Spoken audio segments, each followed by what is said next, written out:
I miss him. Ready? Mm-hmm. I miss him too.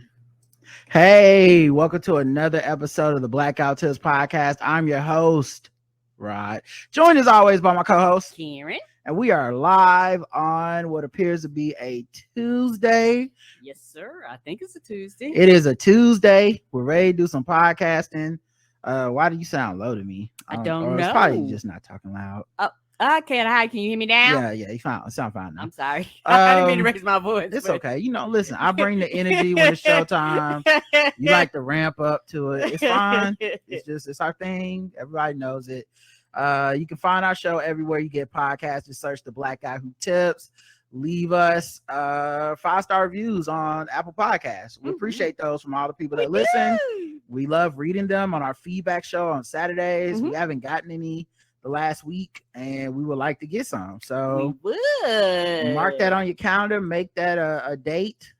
Say, hey, I'll get these guys some 5-star reviews. Yes, we love them. All right. The official weapon of the show is the taser, and the unofficial sport, bullet ball extreme. All kinds of stuff happening. Who knows where we should start? I don't know. Let's start with one of the segments. Coronavirus there's no news. There's only one article, so we can kind of skip that today. Okay. So I guess maybe we get into I don't think we've done LGBTQ news in a minute. So let me see what you want to be. You better move your body. You better move your feet. And I want to groove. Show me what's cool. Riding Karen, baby. LGBTQ news. Gonna take us down, but we still around. We lit. Gonna still shine, but we on the ride. We lit. You can't do what we thought to do. We lit. Like guys who tips. LGBTQ news. All right, let's talk about the news affecting our siblings, nibblings, all of the iblings out there, the family, the fam, all the LGBTQ people. It's mostly bad, but some of it's good. I thought this is interesting. It's not really LGBTQ news, but it kind of is, if y'all remember. This is from Rolling Out. The baby mishandled his career. That's what we call it now, mishandling.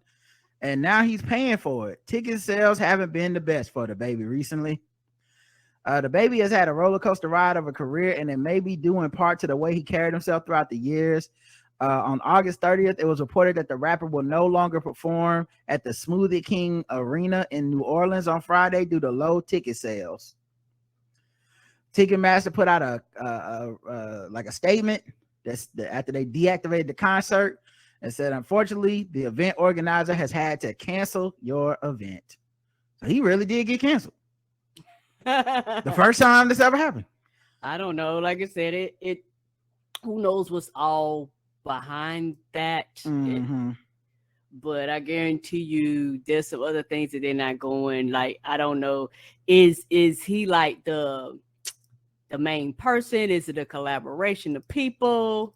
I don't think being homophobic and loudly wrong and doubling down into it and coming out against Megan Thee Stallion helped. No, it did not. And those are the main things I know about his career, and I have been keeping up on it. That's the main things that's come out about his career the last year or so.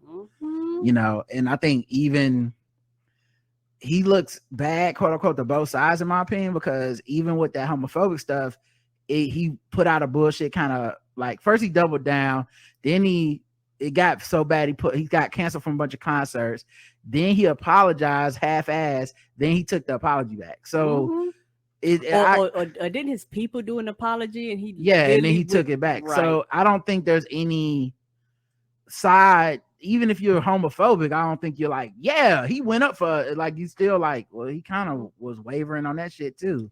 Correct. And a lot of times, a lot of those people, a lot of times they don't support, they just hate on everything. And it's hard to get people like that to separate from their money. And with music, I think it's just, with a lot of rap, it's a time limit on a lot of dudes' careers that you never know when it's up. And literally anything could be the start of like the downfall of people fucking with you. And then the next thing you know, you just not it. And I can't speak for other people, but a lot of the fans of quote unquote of the baby fan, quote unquote fans, felt like a lot of social media stuff. Yes. Like it's a lot of like I don't necessarily fuck with his songs like that, but I fuck with the vibes and his appearance and him repping Charlotte Hornets, and he just felt like a fun time. Yes. And I don't think he represents fun to a lot of people anymore. No, and I remember you were saying, you was like, hey guys, y'all are actually putting him on the pedestal, and y'all are basically saying that he's these things that he's never represented. Yeah, it was a running joke I thought was very funny and clever, but it was every time he did something really fucked up in the media, whether it's beat somebody up or say something foul or whatever, it's like, because I would listen to his music, and a lot of the people that I saw going up for him at the time were these people that claim to be anti everything he stands for. They were anti misogyny, they're anti homophobia and all this stuff. And I would always make this joke of like, because he was always beating somebody's ass, men and women. He was dragging his baby mama through the mud, in 4K and all this shit, and then he would do like mad disrespectful stuff to her, and then she'd go to social media, and she's a problem of her own making, but still.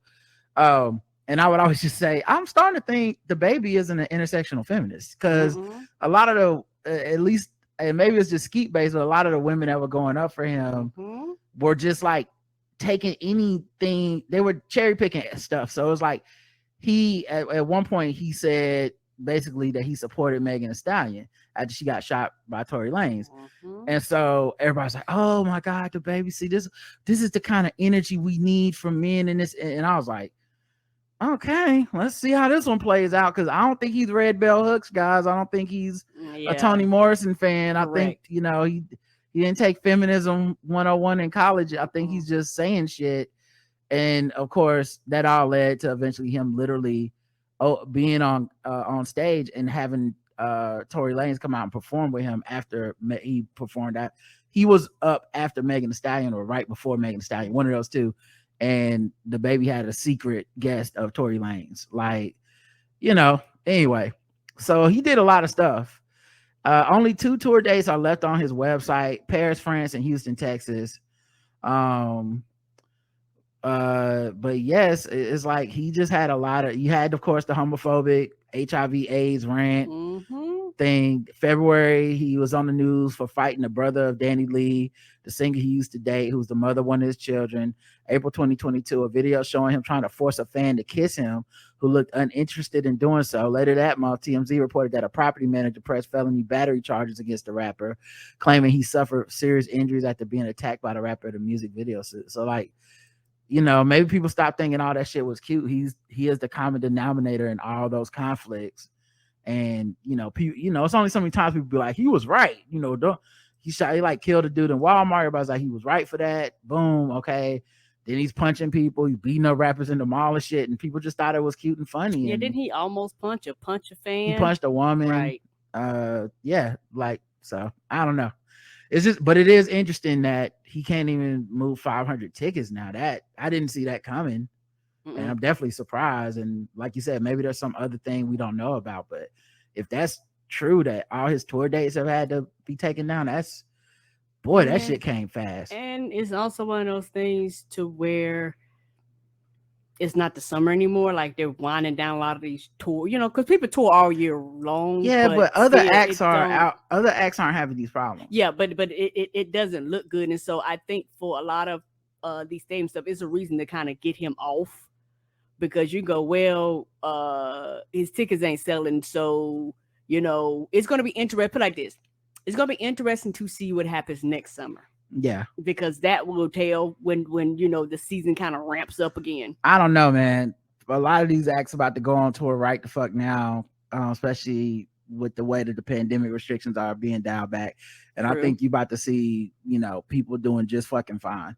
And so I don't think it's oh well, now it's the winter. Like, it's the winter, and Kendrick's still on tour. Yeah, and he been on tour. Yes. Yeah, like he just lost something, and maybe that was the start of it. But I don't know. He lost something. He lost whatever that it factor was that drew people to. That's him. The French say "je ne sais quoi." What that mean? I don't know. Okay. No, that's what it means. Oh, it means I don't know. I don't know what. Yeah. Oh, I don't know what. Okay. But if you say it in French, it sounds more, fancy. Okay, I thought you was saying it and it was like, I don't know. I was like, well, nigga, I don't know either. Shit. My bad. Oh, Karen. Trump judge says wedding photographer can legally discriminate against LGBTQ couples. Wow. Federal district judge. Your whole job is to take pictures of people doing wedding shit. I don't understand. Federal judge Benjamin Beaton has ruled in favor of a Louisville, Kentucky wedding photographer who said her religious beliefs should allow her to refuse service to same-sex couples, even though her refusal would violate the city's non-discrimination ordinance. The Trump administration has supported the photographer in the case, and the judge was appointed by Donald Trump. The city has said it will likely appeal the judge's ruling.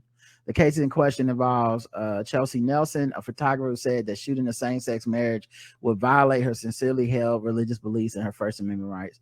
I already know there's going to be people that twist this into some like weird, like, well, that's if you don't, I don't want you there if you whatever. I hear what you're saying, but we cannot legally make it okay to discriminate. Like, and most people think of it as, same-sex marriage, that's her prerogative, but there's a bunch of inalienable rights that we cannot empower these people. I think it's one of those things where it's like you offer this service, and you take public money and all types of funding and shit. Right. Yeah, like you're not private. You need to go by the public regulations that your city government has.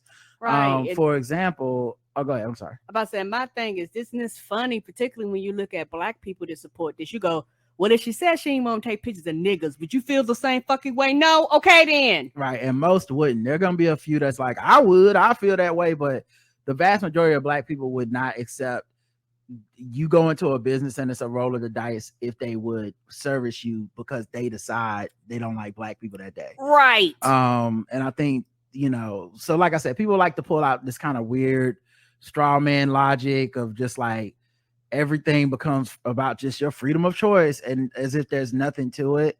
But especially when you're in towns where there may not be a lot of people that are service providers. Right. This makes me, I feel the same way when it comes to like people saying I'm a pharmacist and my religion says I'm not going to be able to give you the birth control your doctor prescribed to you. It's like, bitch, you might be the only pharmacist in town. Come on now. Yeah, I think when you're serving the public, your prerogative has to go out of the door. Right. But this also is another extension of the conservative doctrine that freedom of religion is freedom to discriminate. And only for Christianity, essentially. And no other religion. Yeah, we don't really see this in any other case. We don't see this with Muslims. They're afraid of Sharia law. But they're literally doing the things that they said that the Muslim religion would do. What is wrong with you? Yeah, when it's Judaism, it's like there's documentaries on how do we get these women out from under this cult. But when it comes to religious quote unquote freedom for for Christianity, it's literally just the right to discriminate. And it wasn't that long ago that one of the things Christianity believed was like Black people shouldn't be marrying white people and stuff like, the sons and daughters of Ham and shit. Like they really believe that. So yeah, Nelson preemptively sued the city over its non-discrimination fairness ordinance in 2019. The ordinance requires all businesses to treat customers equally, regardless of sexual orientation or gender identity. Right. Imagine that being the thing that pissed you off. I gotta treat them equal. Before filing her lawsuit, no same-sex couple had even asked her to work at their wedding, and I guarantee that they don't need that. Fuck you complaining about that? Yeah, they don't even need that. They just want to be openly bigoted. So Beaton granted Nelson's request to issue an injunction against the ordinance. His injunction order said the city couldn't use this ordinance to compel her to photograph same-sex weddings or otherwise express messages inconsistent with her beliefs. The judge was appointed by Trump. He is a member of the Federalist Society, a conservative legal group that helped pack U.S. courts with anti-LGBTQ judges who will serve for decades to come. But two sides of the same coin. Right. Everybody the same though, right? Generations will be affected. Generations. Oh yeah. Oh yeah. Oh yeah. This is a multi-generational thing. Is some of this stuff is irreversible, and some of this stuff is gonna be your children's children before this shit is fixed. Marin Morris and Cassidy Pope call out Jason Aldean's wife Brittany over transphobic comments. And I know what you're thinking is, who are these people? You know me. Who? Yeah. So I don't know her. Mm-hmm.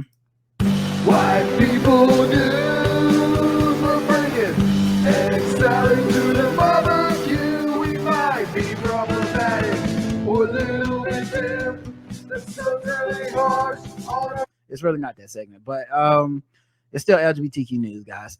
Marin, these are country people, country music people.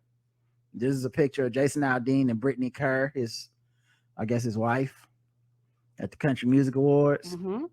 So the comments made by country singer Jason Aldean's wife Brittany are coming under fire after she posted a transphobic joke on Instagram. I really like to thank my parents for not changing my gender when I'm sorry.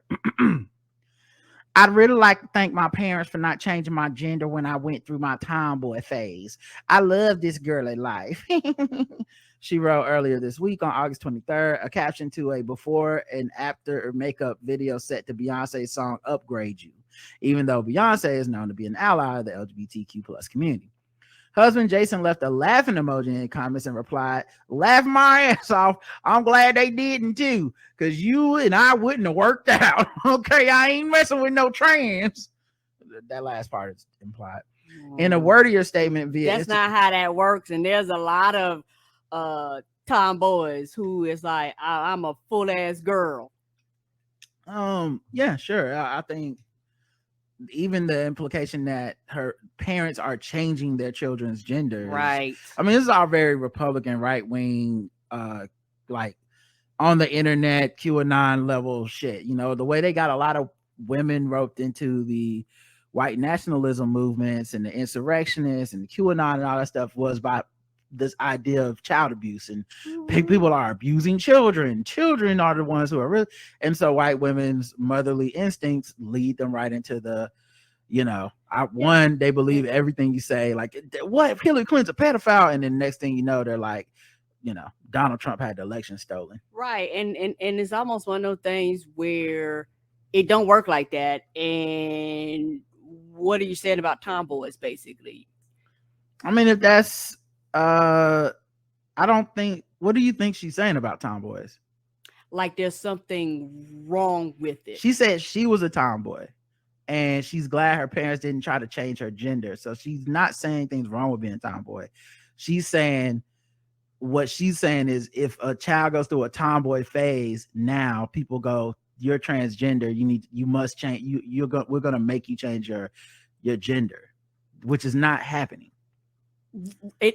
But I did, and to me it's fucked up, and to me is like, maybe it's the way I'm looking at it. What you're implying is, yes, I'm a tomboy. Yeah, like I grew up a tomboy, but I'm glad that my parents didn't change my gender. That's a stupid statement. And my thing is, there are tomboys who are girls, and that's what she's saying. There are tomboys that are girls. Yes, and she's one of them. And she's saying, thank God my parents I didn't grow up today, because they would have made me be a boy. They would have changed my gender. And that's not a true statement. Right. Yeah, exactly. It's not true. Right. But I don't think tomboys are the target of this. She's saying transgender people. Okay. I thought she was saying transgender, she's saying transgender people, that especially those that take hormones, those at a younger ages, they're not real, quote unquote. They're not really transgender. They just have parents that are making them change their gender, reassign their gender at a certain age, because the parents are, I guess, quote unquote, woke in their parlance. And I guess, okay. And so maybe in my mind, I'm like, so what are you saying? Like, people are using tomboy as a way to hide their gender and who they really are? I think she's looking at like kids that come off as what people would call, people that don't perform gender with their clothing, their bodies, their activities at a certain age. And she's saying those people, what we call them, tomboys or whatever you would like to call those people at that age, she's saying in her day, nobody was being told they were transgender. Nobody was being made to reassign this is from her point of view. I don't agree with it, but no one's being made to reassign their gender. And so thank God she didn't have to go through that, because to her, all trans children are basically they're all just children whose parents are forcing them to change their gender. Like the child had no choice, or these parents are just crazy and they just fucking, oh, my daughter likes wearing baseball caps, you're a boy now. Like that's how flippant they treat this stuff. It's the same way people talk about D Wade and his family, and when you see these rappers say that stuff, it's very flippantly. It's not meant to be interrogated and less of choice. For some people, they quote unquote choose, but then some people, that's just who they are. And it's like the child has no control. Control is a better word. The biggest thing is it's not your fucking business. And I guarantee you these families have thought about it more than you did. Correct. You have thought nothing about these people's children or these people's relationships. Right, you don't care. Your child's never come to you and said this shit. And if they did, you probably disown them or act crazy, or in some kind of miracle, maybe pull a whole fucking 180 and realize you never knew what the fuck you were talking about. All a parent owes their child is love. That's it. Come on. So my job is to love you unconditionally. Yeah, this idea of like, whatever. So she then went and expanded on her unsolicited thoughts, advocating for the genital mutilation of children under the disguise of love and calling it gender affirming care is one of the worst evils. I will always support my children and do what I can to protect their innocence. The other day, Memphis wanted to be a dinosaur. Tomorrow, Navy will want to be a cat. Those are her kids' names. God, I fucked up again. Oh, sorry. Advocating for the genital mutilation of children under the disguise of love and calling it gender affirming care is one of the worst evils. I will always support my children and do what I can to protect their innocence. The other day, Memphis wanted to be a dinosaur, and tomorrow Navy will want to be a cat. They're children. Some parents want to be accepted by society so badly that they're willing to make life-altering decisions for their children who aren't old enough to fully comprehend the consequences of those actions. Love is protecting your child until they are mature enough as an adult to make their own decisions. Thankful, my parents allowed me to go through my tomboy phase without changing my gender. So that's her full explanation on her thoughts. What I find interesting here, the real way of making society wanting to be accepted by society so badly you make your life-altering decisions for your children, the real thing is like sending kids to straight camps, forcing kids to act a certain way typical of their gender so that you don't get ostracized at the church, so that nobody judges you at the school. You have my son is gay, I need him to not be into what I consider gay shit. He gonna definitely play sports or whatever you consider to be performing maleness. That's the real shit, and that's been happening from day fucking one. Much of that under the auspices of religion. Like, oh, it's because of my religion, I'm gonna force my kid to not be gay. They never talk about that, because to them that's just life, and that's protecting your kid from being gay in the way that they would think of it. But when you talk to actual gay people who become adults, they're like, that was the worst shit I went through with my parents. Yes. So like, who am I supposed to believe? You, the adult, saying the bigoted shit, or your children 10 years from now when they're like, I fucking hated living there because my mom was a fucking bigot. Yeah, and they're higher probability of them running away and or you kicking them out. A lot of times you kick, parents kick them out, put them out. They're homeless at really early ages. And shit that's not cool. You're already signaling how you're going to handle this for your kid. Right. So your kid more than likely know they can't come to you. Right. Look how you putting it out on the internet for everybody to see, well, they'll deal with you until they're able to take care of their own. And once they're out the house, a lot of times, for some of them, they may come out then and be like, you know what, fuck the consequences, because now I don't have to deal with you and I don't need you. Or they end up like Mike Pence or some shit. Yeah. Country singers Ray Lynn and Whitney Duncan, as well as the wives of country singers Chuck Wicks and John Party and Shay Mooney and Granger Smith, were among those to leave comments showing support of her on her post. But elsewhere, country stars slam Brittany Aldean. You think celebs with beauty brands would see positives in including LGBTQ people in their messaging. But instead, here we are hearing someone compare that tomboy phase to someone wanting to transition. Real nice, said Cassidy Pope on Twitter. That's like apples and oranges. Those things aren't the same. Yeah, which is interesting. She got a beauty brand, and that there's not somebody in that beauty brand going, nigga, every man that works here is gay. You think trans people don't? You think that's not helping us sell this makeup? What the fuck are you talking about? You think the people that do your hair and do your makeup and clothes and shit, you think everybody that touches you is straight? Whole industry of just like a whole film industry, and it's like, let me insult these people real quick. Maren Morris replied to Pope's tweet in agreement writing, "It's so easy to like not be a scumbag human.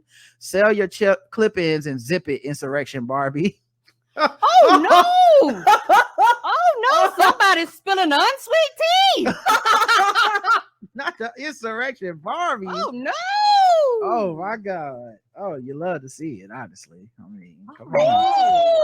Okay, now back to the table. Morris responded, "Oh my God, not you. My Grammy is positively sobbing right now. Also, why do y'all always go to castration and pedophiles to try to shut an argument down? It is honestly concerning and worth looking into here." Perez Hilton chimed in as well. It's Perez Hilton, right?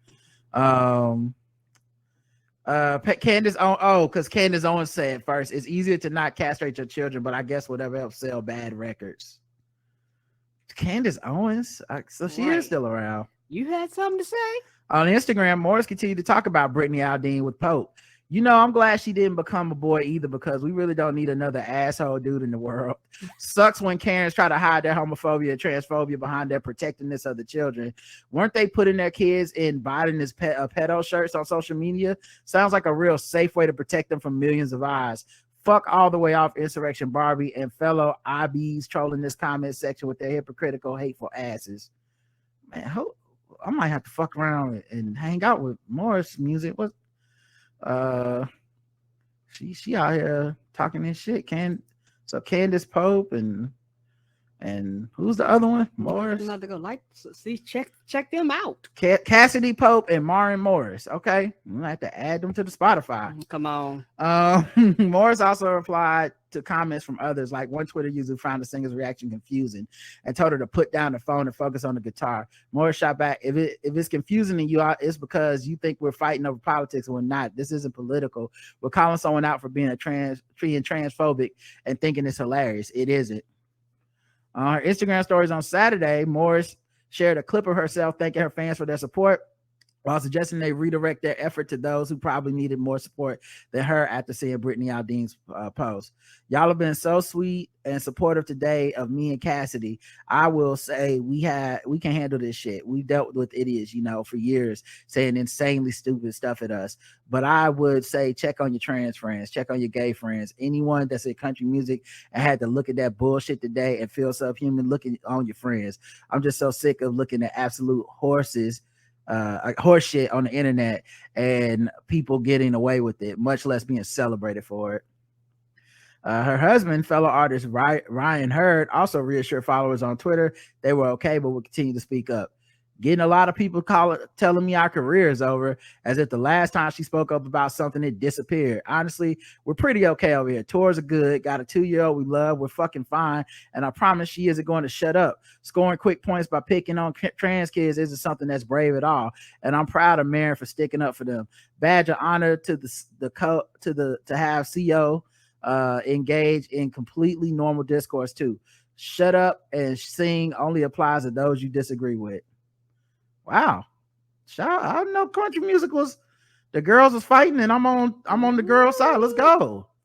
Ooh, white Twitter getting sassy. They a little more than salt and pepper to taste.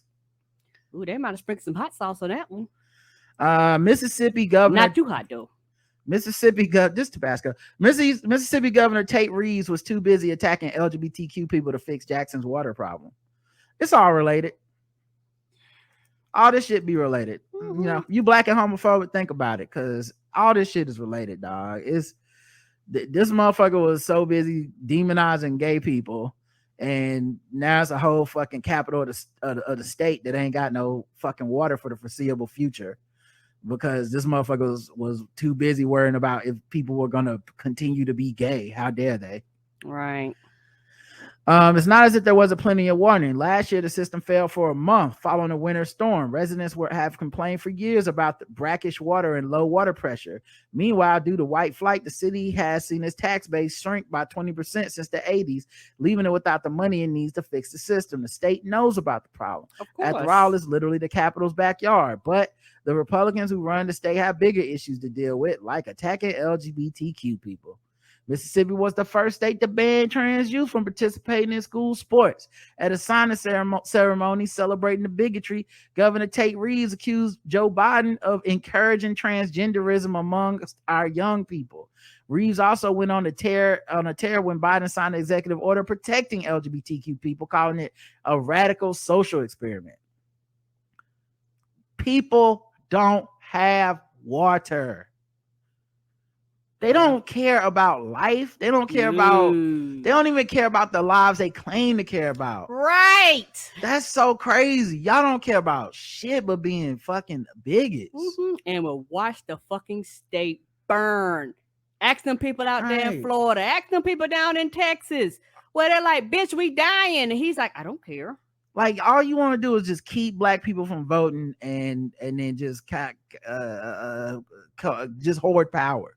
In 2020, he vetoed bipartisan legislation that helped residents with overdue water bills, which would have provided much needed money to the city. Reeves complained the bill would send the wrong message that individuals are not responsible for paying their water bill. But I'm not, let me be careful how I word this. I am shocked routinely on how people like this can just walk around. If you know what I'm saying, I think you know what I'm saying. Right. Yeah, and also it's because of whiteness, you know, like that's why it's like because they can. No, I don't think you know what I'm saying then. I'm not talking about his opinions. I'm talking about I know what you're talking about, but routinely whiteness. Surprised because he gotta live somewhere. Yes, he gotta work somewhere. Yes. No, that's not just whiteness. It's more than just being white. Like I'm routinely surprised when it's a black person that's in charge and does this kind of shit. I don't know. It just, how do you not feel in danger for doing you? There are 250,000 people without water. Yes. Them 250,000 people, you comfortable driving into work. Yeah. Thinking, and all of those 250,000 people are like, well, it's nothing that could be done about this. Like if somebody's child died because of lack of water or something, you don't know what the fuck a person would do. No, you don't. But that's crazy. Right.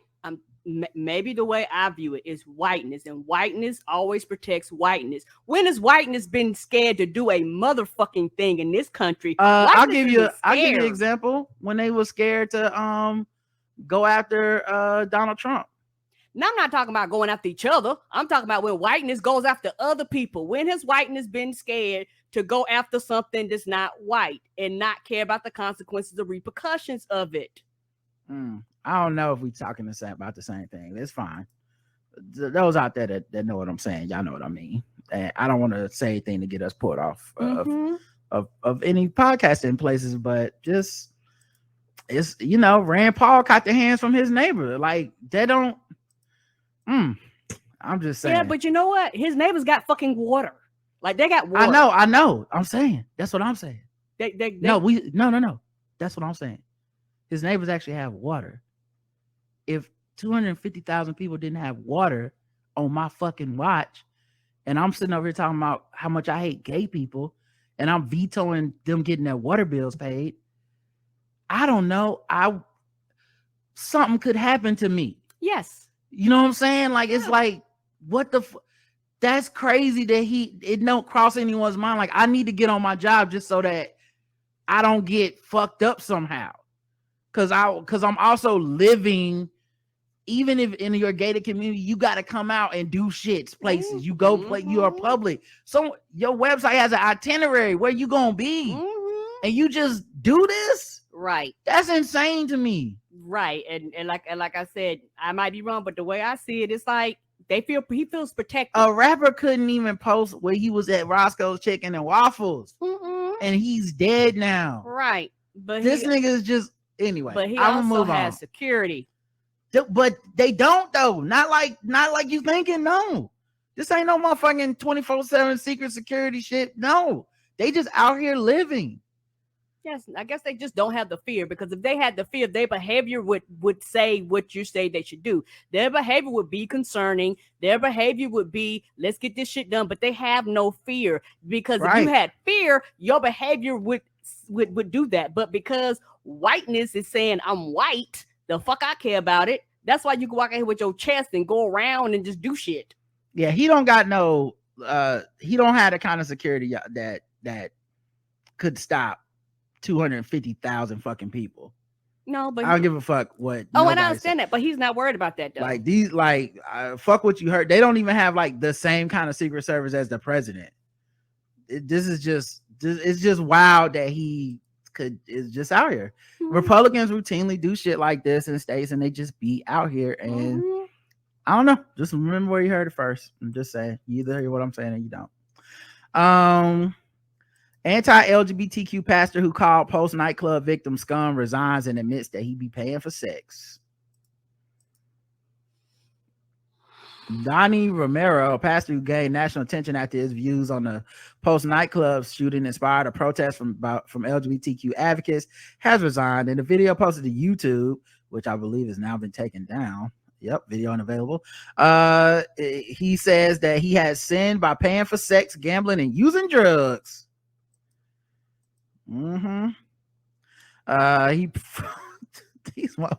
He's formerly a pastor of the Steadfast Baptist Church in Fort Worth, Texas. He was steadfast on that money. He was steadfast sinning. Publicly, he voiced his support for the post nightclub gunman. He supported the gunman. What's Christian about that? That person killed a bunch of people. Right, you should not support that. Right, killed 49 people. His words sparked a protest. These 50 sodomites are all perverts and pedophiles. They're the scum of the earth, and the earth is a better place now, and I'll take it a step further. I'll pray to God like I did this morning. I will again tonight, that God will finish the job that man started, he said. Oh, no. Not surprised that he's evil and also a hypocrite.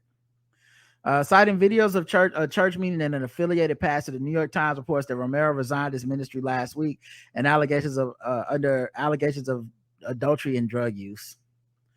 So he posted this video to YouTube, but like I said, it's gone already. I went to Jacksonville and I went to a casino and I was drinking, and there were girls there that were prostitutes, and I committed adultery on my wife multiple times. I drank and gambled multiple times. I even smoked weed. In the video, Romero repeatedly apologizes multiple times. I'm assuming that's multiple times too. Yeah, probably multiple times. I don't know. Well, I only smoked the weed once, but I came in them prostitutes multiple times. Oh, please forgive me. I didn't even use no condoms. He said he apologized for his action, but stood by his beliefs. I haven't changed anything. I believe. I still believe exactly the same hateful bullshit. So yeah, his church is classified as a hate group by Southern Poverty Law Center. That would make sense then. I know they be busy. Oh, no people been on it. Yeah, like that list get longer and longer. Every time I check, they throwing somebody else on that list. There's a lot of hate groups out here. Yes, it is. But we'll see. Somebody probably keep them in business. Brigham Young students dressed in angelic costumes and formed a barrier between LGBTQ students enjoying a pride night and anti-LGBTQ protesters yelling slurs. I've heard of that university before. Yes, that's the university where they did an investigation and no one was racist, and that black volleyball player apparently made it all up. But they're not all bad. Okay, they also have some students that our LGBTQ allies and kept the anti-LGBTQ protesters who were hurling slurs away from the pride, the students that were marching in the pride parade and stuff. So that was good. That's nice of them. Yep. About 300 people came out to enjoy the event. A dozen people dressed in angelic garb joined them, forming a barrier between them and the protesters. The homemade garb consisted of white sheets fitted over PVC pipes designed to resemble angel wings. When the angels stood between them, the protesters when they stood between the protesters and the LGBTQ students, their wings measured up to about 3 feet above their shoulders, blocking the signs and the protesters from the anti-group. Good. That's very cool. And then the best part is, like, you know, they could go to the volleyball game and use the same white sheets to yell at the black players. Like, okay, listen, we stand efficiency over here at the Blackout Tips. Okay. We just recycled. Love me a school that could do both. Okay. Now I know it probably wasn't the same kids, but you know, it only takes, you know, one fucking bad apple to fuck up everything. You know, so. But yeah, man, shout out to them. I'm definitely going against the grain of what a lot of people believe a religious school like that would have there. So shout out to those brave kids that marched, and shout out to the brave kids that stood between them, because it could, as y'all have seen on the news, it can go down. Like, that is not a neutral position to stand between them, because motherfuckers have been violent out here. So, all right, let's move on. That's the most positive story that we have. The Boston Marathon to welcome non-binary athletes. Let's go. In 2023 to race. Everybody can run. Right. And of course, you know, marathons are kind of gendered. It's like women time is this, man time is that, da da da. Although it doesn't necessarily need to be. You know, and I don't know enough about the marathon situation to know how meticulous it is with sports. You know, like, I know maybe in the Olympics people might feel more pressure to, like, have some type of gender situation and testing and stuff, but I think with the marathon, like, it's just people participate in it or not. Right. So yeah, there's no need to gender that, really. All right. Let's get to other news. Let's see what other news we got. Oh yeah, the GOP unveils nationwide abortion ban plan. They want to ban all abortions after 15 weeks, no matter what state you're in, no matter what your state. So all that, it's up to each state, and the federal government doesn't matter, which is what the Supreme Court uses their idea for why Roe v. Wade could be overturned, was because it's really more about states, it's not federal. And then now the GOP actually does unveil, surprise, we do want federally to mandate what women do with their body, or what people with vaginas do with their bodies. Yeah, because they saw what Kentucky was doing, and they see other states are putting this shit on the ballot in November, and they know that a lot of people are like, fuck y'all, if it's to the states, we'll vote in the states. And some of these states are going to be like, no. And they was like, this is not the result we wanted. We thought the Republicans was going to come out gangbusters and do this, but they don't give a fuck about y'all, and y'all need to reconsider who y'all voted in office, because y'all voted these fuckers in office. Now, you did, not me. I didn't vote for them. Y'all voted them in office, and this is what they do. I think they're saying that Mitch McConnell doesn't like that Graham is doing this, and I wouldn't doubt it in this case. I hope what we're seeing is a splintering of the GOP from the Trump constituency that has gone so MAGA and so extreme that they've lost the plot, that they will lose an election just to genuflect, just to look like more and more right wing than the next guy. I hope we're seeing that.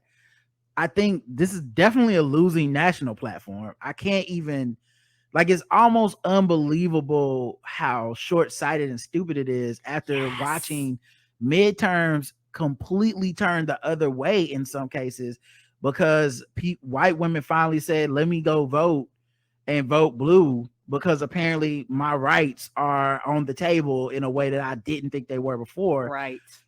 Doubling down on this seems ridiculous. Like maybe I'll be proven wrong and this won't be crazy and it'll bring out. I can't imagine how this is a winning issue. And I think the rumors of like McConnell not being down with this and looking at Lindsey Graham like, what the fuck are you doing? Right, because he's a long-term politician. He go, nigga, this is not how this works. Like, I feel you, and I actually want the same thing too, but we need to make it. We don't need to do this now. Like, now is the time we actually will lose everything. It won't become law unless they, somehow win all the midterms and shit. So I'm not really sure. Like, it doesn't make any. It's like a MAGA litmus test. Like, who is MAGA? We doing a check right now. And so maybe you go back to your districts as Republicans and say, it can only hurt the Republicans though, because then like when they go back, they're gonna say my Republican locally didn't vote for this shit, and that means fuck them. I'm not gonna vote for them. Like it's not positive for anybody. No, it's not. Or maybe, you know what it is? It could be he trying to get everyone back in line, like because some Republicans are running away from abortion now, and so this could be his. You better back this when we bring it to a vote, even though we know we'll lose. You better back this so we know who's true blue, down with MAGA, down with Trump, down with. And a lot of them was like, nigga, I lose my seat. Do you know a lot of them was coming out with that shit? And as soon as they started voting for that shit in Kentucky and some of these other states, I was like, whoa. They stripped the billboards. They took them off the websites. They was like, They was like, I have no opinion now. Everything is like almost like a neutral thing. They won't talk about everything else but that now. When before that was the talking point. This is insane. It doesn't make sense. It's like you're giving Biden and the Democrats a layup. Let's go. Don't care. I'll take. I want it. I love it, but it's so stupid. Anyway, all right. Well, because it was bound to be infighting because they all don't feel like that. Right.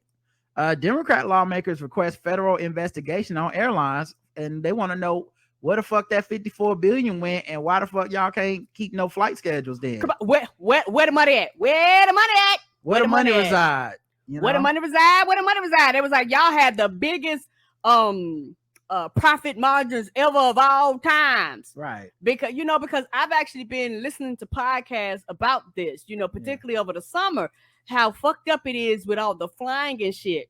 Because what happened was, when everything started, they did this thing. A lot of airlines did this thing where they was offering a lot of their employees an opportunity to early retire. So a lot of people just was like, fuck it, I'll retire. And so they had a mass exodus of people that just left and retired and took severance without penalties and all that type of stuff. So you cut down on your staff. And then once everything ramped back up, now you don't have your staff can't accommodate.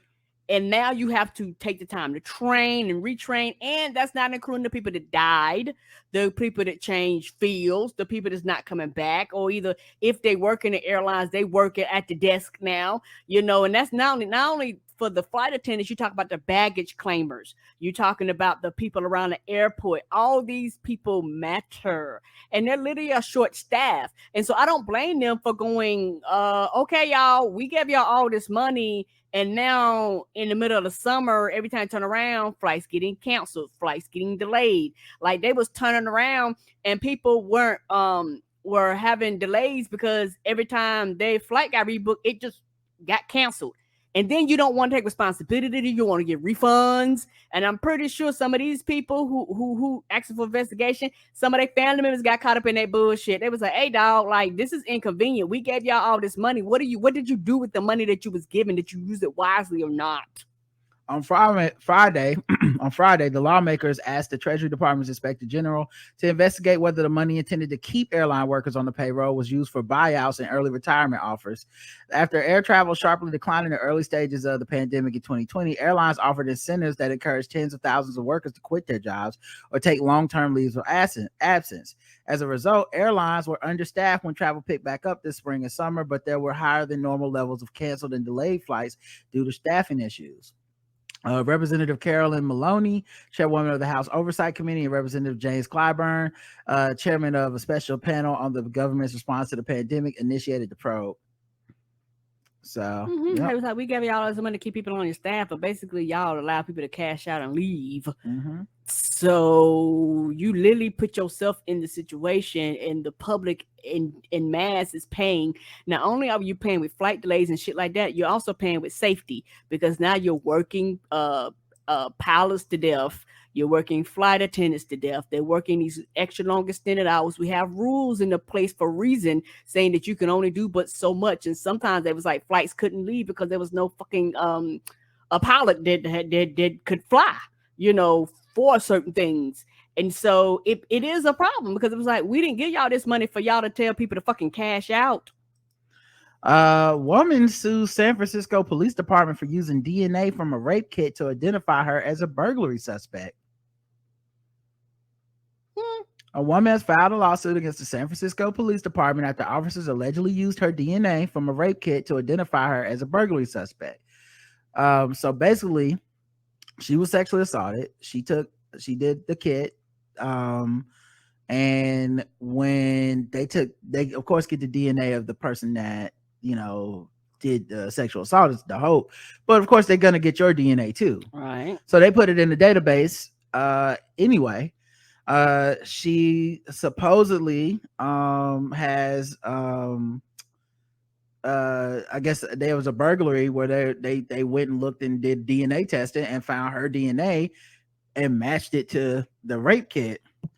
But yeah, she's saying that should not be allowed. That should be she was illegal. like, you only got my DNA because I came and reported that I was raped. She said she felt she was re-victimized by the police, and her DNA, her rape kit was weaponized against her, so they could arrest her as a burglary suspect.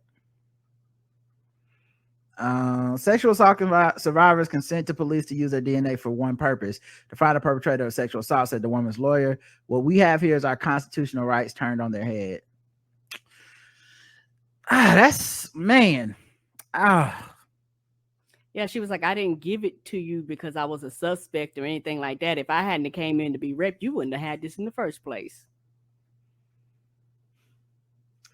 I'm honestly, that's tough for me, because I understand. That's not as simple as like, so they caught you being a burglar the wrong way is kind of the argument here. But I mean, people submit DNA to police for stuff all the time. Like, you can be suspected of doing a crime you didn't do, and they can ask for your DNA, and if you give it to them, but then later on they connected with sexual assaults or something or some other crime, it still is usable in the court of law. I've just never seen a case where it was, a woman's DNA from a sexual assault kit. But yeah, I don't know. It kind of feels a little like those rappers that say, don't use my rap lyrics or whatever. And you're like, but you did kill them people. Correct. And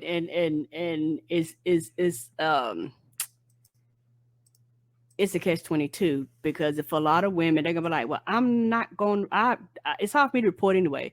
I'm not gonna report for you to run my shit across something else and pin me to another crime.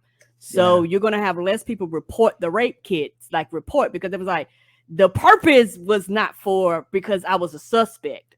The purpose was because I was raped. That's a great point. And I think ultimately that point probably supersedes everything else in this case. Which, I mean, I guess it sucks if you're the person that got burglarized or whatever, because I mean, they obviously didn't put any details about the burglary, but if there's DNA there and shit, who knows? Somebody could have got beaten or fucking whatever. It could be a bunch of shit that happened. But yeah, that's a great point, which is you don't want to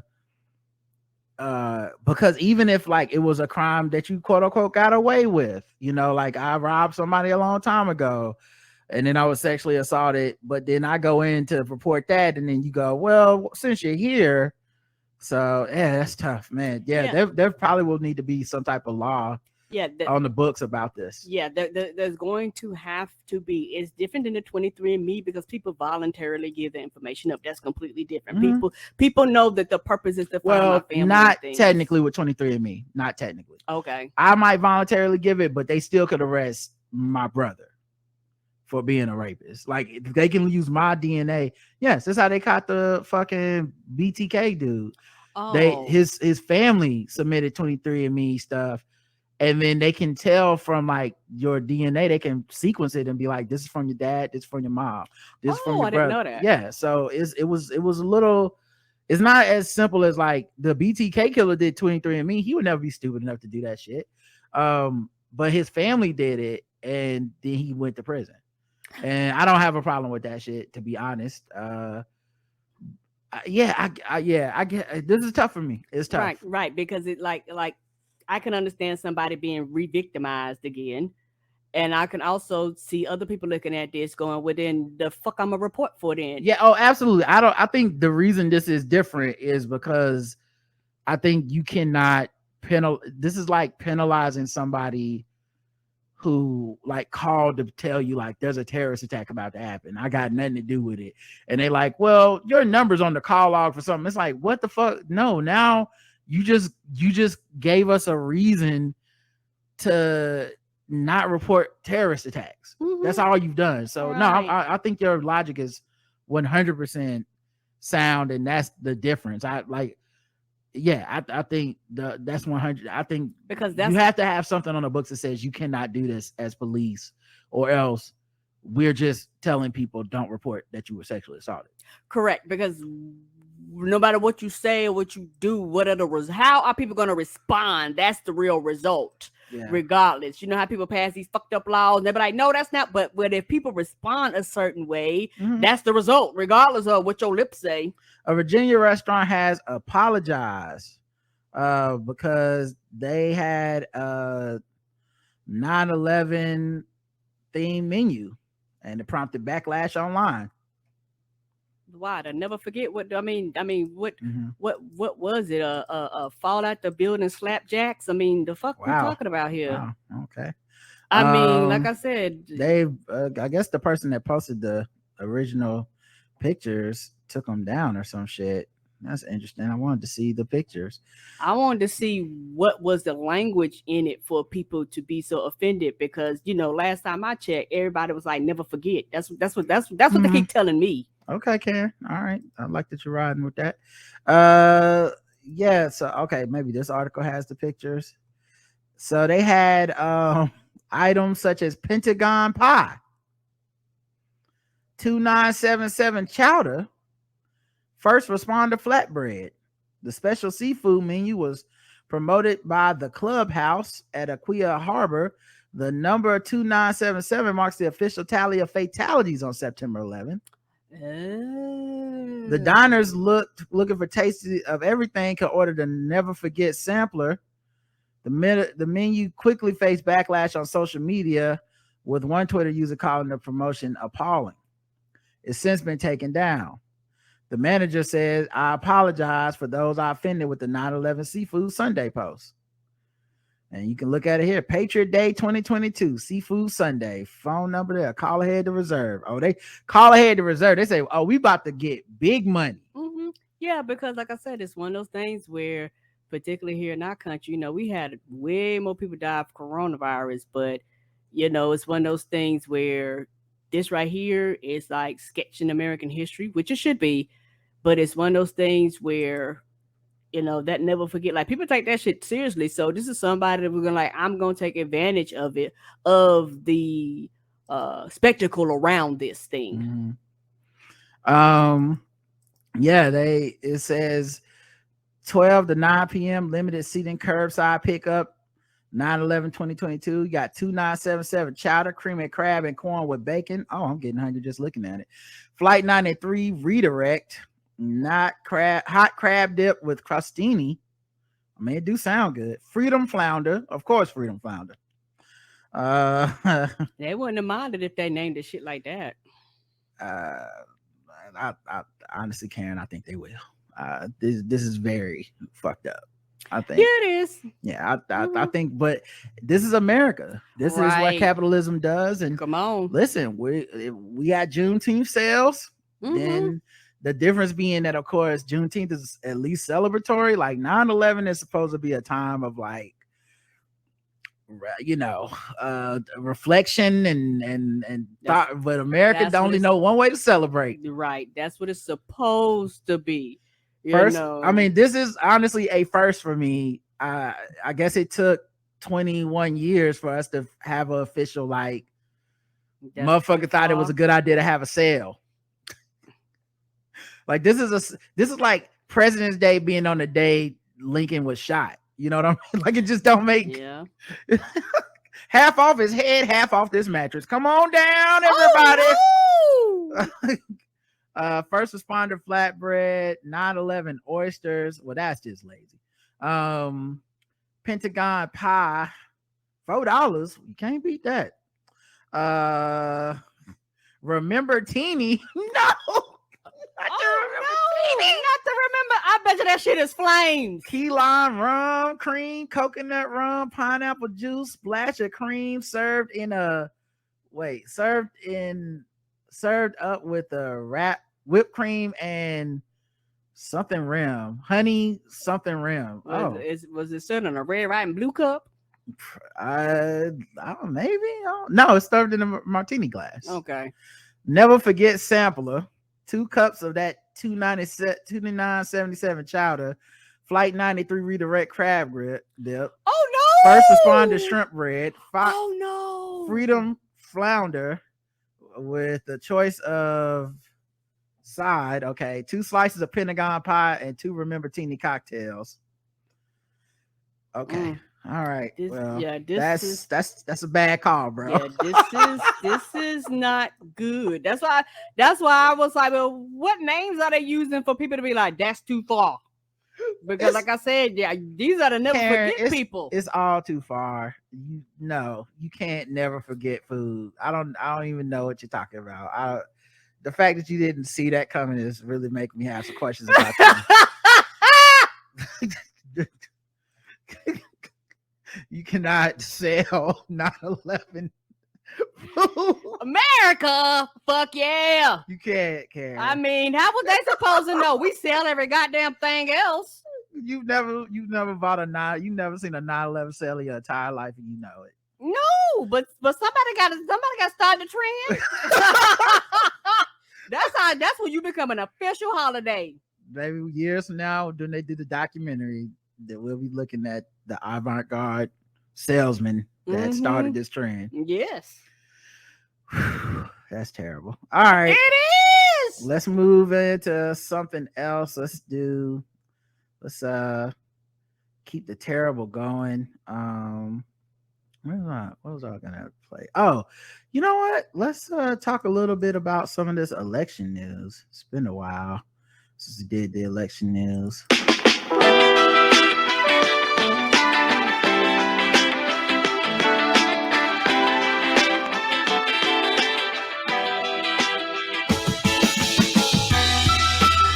That's right. These niggas still trying to steal the election.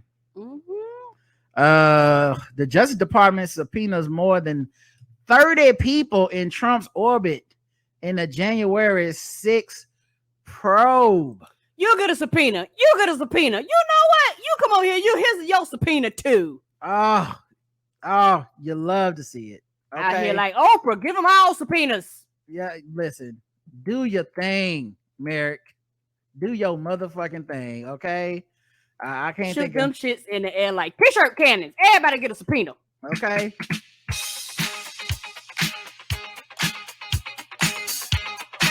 Get they ass. All right. He don't you in do the cheap nothing. Seats. You get a subpoena too. He don't do nothing.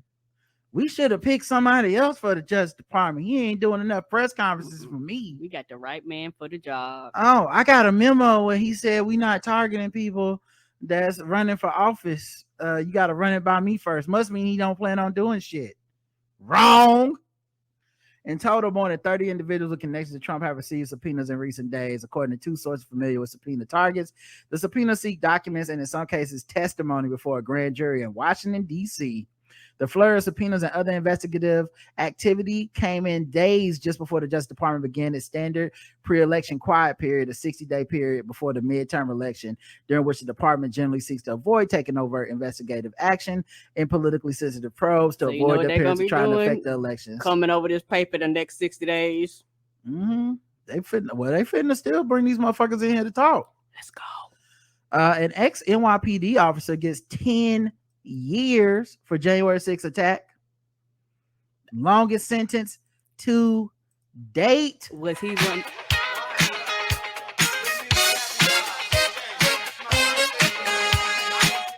Was he one of them take that shit to trial, bitch people? Yeah, he ain't want no plea. Take that shit to trial, bitch. Take that shit to trial. He said, you better get you 12 motherfucking white folks to take this shit to trial. They said, we absolutely will do that. Thank you for the advice. Yeah. Okay. See you in court. We love to see it. Okay.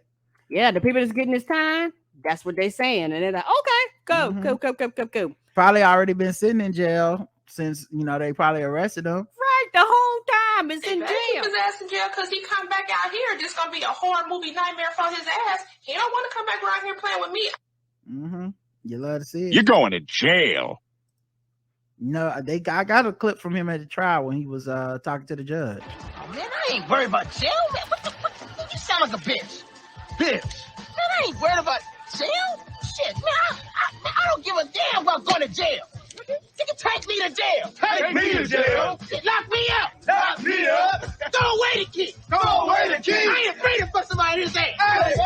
Hey, So he said, throw me to jail. And they said, we got you. We got you. The federal judge says, I think you were caught up in the moment. Oh, no. He was caught up. It's the judge throwing shade. Not caught up in the moment.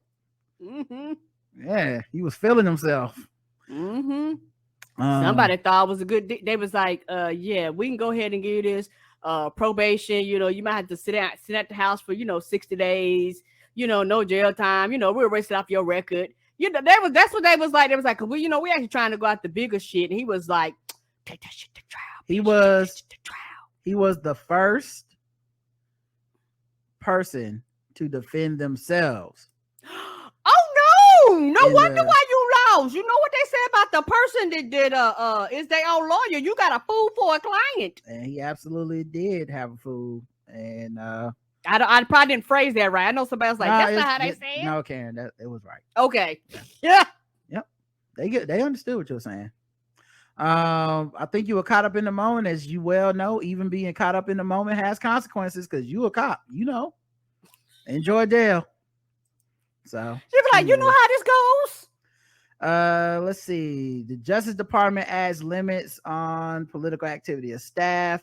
So they have now said, like, listen, we are fucking in full throttle. We know we getting looked at because we're coming after Trump and stuff. So for the time being, nobody don't be going to no political events. Don't be donating the campaigns and shit like you just got to do your job. Be neutral. We have to look neutral, even though I think no matter what, of course, Republicans will accuse them of partisanship.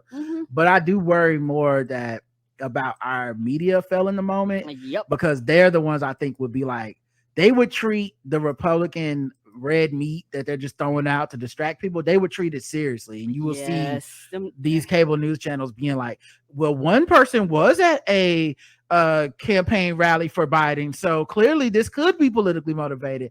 That's what they're saying on Fox News. And so I think to avoid all that, you just like, everybody buckle in, do your job, don't even be out here, don't be tweeting shit, don't be saying shit. A local man in a rainbow wig working to restore Trump the president king of the United States was arrested. Not the president king. Not a rainbow flag. A wig. Where did you get a rainbow wig from? A man in a rainbow wig was arrested in Delmont after he walked into a Dairy Queen with a loaded handgun. Oh shit. All I want is a goddamn blizzard. I just want an Oreo blizzard. I didn't realize I was gonna get a buckshot on the side. He really buried the lead on that. It was like he had a rainbow wig. He had a gun. Right. That's even more important than the wig. Someone traveling south on Route 66 called 911 to report an erratic driver. The caller said they saw the car pull into the parking lot at Dairy Queen and saw a man dressed in a bright yellow safety vest and a rainbow wig get out of his car with a gun in his hand and walk into the store. The responding officer arrived at the scene less than a minute later and saw the man still inside the store. The man exited the store on the side, out of the side door, and the officer approached him. The police say the man had a loaded 40 cal handgun in his pocket, as well as several rounds of loose ammunition. According to police, the man said like he was loose change. What is happening here? Exactly. The man said he was undercover and he was working to restore Trump, the president, king of the United States, and he was armed to kill Democrats and liberals and protect himself from drug traffickers. Sir, sounds like you failed that last one because you definitely got some drugs. They was trafficked to you. He was taken into custody without incident. Police searched the car. Sir, this is a Dairy Queen. We're gonna need for you to lead. Like, you're doing too much here. Police searched the car and found 2 more loaded handguns, a 9mm and a 22. All 3 guns and 62 rounds of ammunition were seized. The man's facing felony charges. 62. Karen, you wouldn't do this for your President King? I don't have a President King. Okay, well, fine. All right. Defendants targeted in DeSantis's voter fraud crackdown were told they could vote by public officials and shit. And this is what they do. One person, no vote. Check out that book. But this is one of the tactics is they're just trying to fearmonger people that have the right to vote out of voting and confuse people that, you know, with this, like with stuff like this to create voter fraud. So they could be like, yeah, you were told you could vote. You can't vote. And look at these Democrats trying to steal the election. DeSantis is nothing but Donald Trump with like, like he eat McDonald's 3 times a week instead of 7. You know what I mean? Right. Like he's like a Donald Trump, like, yeah, he's Donald Trump, but more clever, more cunning, I think. Yes, he is. And definitely a scary proposition to have this dude anywhere, like thinking of trying to run for president. Defendants told authorities they had no intention of committing voter fraud, according to affidavits, and in some cases were baffled by their arrest because counties had sent them voter registration cards and approved them to vote. The defendants were vilified by the governor during a high-profile press conference last week in which DeSantis announced the arrest of 20 people, convicted murderers and sex offenders who allegedly cast votes in 2020 election when they weren't eligible to. The defendants, because of their convictions, weren't permitted to vote. DeSantis highlights their arrest to show his new $1.1 million election security office created during the 2022 legislative session was paying off and roots out bad actors. First of all, if you spend $1 million and you only catch 20 people, that's not even a good use of money. No, it's not. But of course, it's all fake shit to be like, we caught them, y'all, and what we're really saying is we're gonna try to intimidate the black vote. That's all it is. But yep. Colorado lawmaker leaves GOP citing January 6th attack in Trump. I'm telling you, something's happening in that party, man. All right, motherfuckers don't want to talk about it because, you know, our side is such like doomsayers and everything's the worst, and I'm too woke and cynical to have any level of optimism. But something is happening to that party where it's not, of course, not everybody. I think the vast majority of that party is, you know, still there. If they're not down with Trump, or if they're not pro-Trump, they're down with Trump. Yes. But the fact that there are people willing to be like, this, I can't do this. Like this part, I'm out. Because I cannot continue to be a part of a political party that's okay with a violent attempt to overturn a free and fair election and continues to peddle claims the 2020 election was stolen, said Senator Kevin Priola. He also cited his party's lack of action on climate change, saying his GOP colleagues consistently and proudly seek to impede progress, and I can't in good conscience be silent about that. So he said he is leaving the party and becoming a Democrat, citing the party's complicity in January 6th insurrection. That's wild. It also deflates GOP hopes of retaking the Democratic controlled Colorado Senate, one of the most targeted legislative battles in the country. Democrats now hold a 20-15 advantage, making the flip less likely. Priola went out of his way to advocate against his party in the 2022 midterm, saying Democrats in charge because our planets and democracy depend on it. He's a political moderate, often sided with Democrats on major legislation at the chamber's most bipartisan member. But he still votes Republicans 90% of the time. So he said he will not be changing the way he votes on legislation. So we'll see if that is true or not. Right. Only time will tell. But anything that hurts their party, I'm down with. I don't think Me he's too. a good guy. I'm not like welcoming him to the cookout or nothing. But yeah, I appreciate that. Last one. A Maryland man affiliated with the far-right Proud Boys extremist group was sentenced on Monday to more than 4 years in prison. He had encountered Senate Democrat leader Chuck Schumer when he stormed the U.S. Capitol, as his armed security detail led the New York Democrat to safety. Joshua Pruitt, 40, was one of the few Capitol rioters to come face-to-face with a member of Congress during the January 6, 2021 attack by a mob of Donald Trump supporters. One look at Pruitt and the leader of Senator Schumer's security detail immediately saw the threat and hustled the 70-year-old senator down the hallway, having to change their evacuation route on a dime. Assistant U.S. Attorney Alexis Loeb wrote in the court. U.S. District Judge Timothy Kelly sentenced Pruitt to 4 years and 7 months of imprisonment, followed by 3 years of supervised release. So prosecutors had recommended a 5-year prison sentence. So they basically got it. They recommended 5 and got 4 years and whatever it was. 4 years and 7 months. Shit. You got to serve all that, at least 90-something% of it. Yep. So shout out to the Proud Boys. They use encrypted communications to discuss storming the Capitol, civil war, and confrontations with police, according to prosecutors. They said Pruitt wanted to stop Congress from certifying the electoral college vote January 6th. So yeah, and his defense attorney said there's no direct evidence, but obviously they were using encrypted shit on purpose. But he admits that as events unfolded, Mr. Pruitt became overwhelmed by his emotions and true belief that the election results were polluted by fraud. He sought a 3-year sentence instead.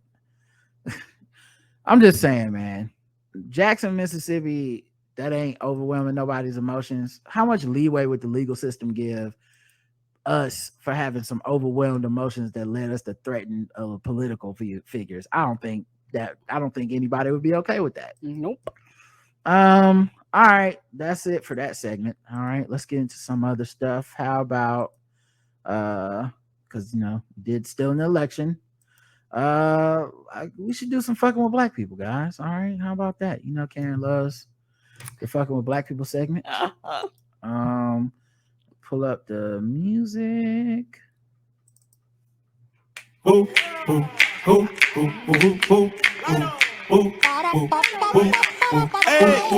we're just fucking with them people because they black. We're just fucking with them people because they black. We're just fucking with them black people. We're just fucking with them blacks. We're just fucking with black people. Hey, hey,